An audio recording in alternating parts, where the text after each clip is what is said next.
வணக்கம் நண்பர்களே.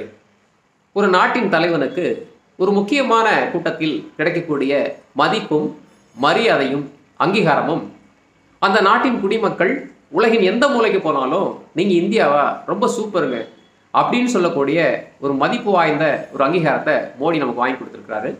ஏன்னா நம்ம அடிக்கடி எல்லாருமே சொல்லுவோம், இந்தியா அடிக்கடி பார்த்தீங்கன்னா பிரதமர் வந்து வெளிநாட்டை சுற்றிட்டே இருக்கிறாரு, அவர் இந்தியாவில் இருக்கிறத விட வெளிநாட்டில் தான் அதிகமாக தங்கியிருக்கிறார் அப்படி சொல்லுவாங்க. ஆனால் அவர் எல்லா நாடுகளிலும் சென்று அவர்களோடு பழகி மிகப்பெரிய சுமூகமான ஒரு உறவை வளர்த்திருக்கிறார். ஏன்னா கொரோனா டைமில் பார்த்தீங்கன்னா நிறைய நாடுகளுக்கு நம்ம மருந்து பொருள் அனுப்பிச்சோம். எங்கே ஆபத்து நடந்தாலும் உதவிகள்லாம் இந்தியா தான் முதல்ல நிற்கும். அப்போ மனிதநேய நாடு அப்படின்னு சொல்லி இந்தியாவை எல்லாரும் நினைக்கிறாங்க. அந்த அளவில் இந்த உச்சி மாநாட்டின் கதாநாயகன் மோடின்னு தான் சொல்லணும். ஏன்னா ஒவ்வொரு கட்சிக்கும் ஒரு அபிப்பிராயம் இருக்கலாம். ஆனால் இந்தியாவின் பிரதமருக்கு உலக அளவில் ஒரு அங்கீகாரம் கிடைச்சிருக்கு. அவர் செய்த செயல் பார்த்தீங்கன்னா 6 பால்ல 6 சிக்ஸர் அடித்த கதையாக இருக்குது. அதை பற்றி தான் பார்க்க போகிறோம். இந்தியா சீனா வந்து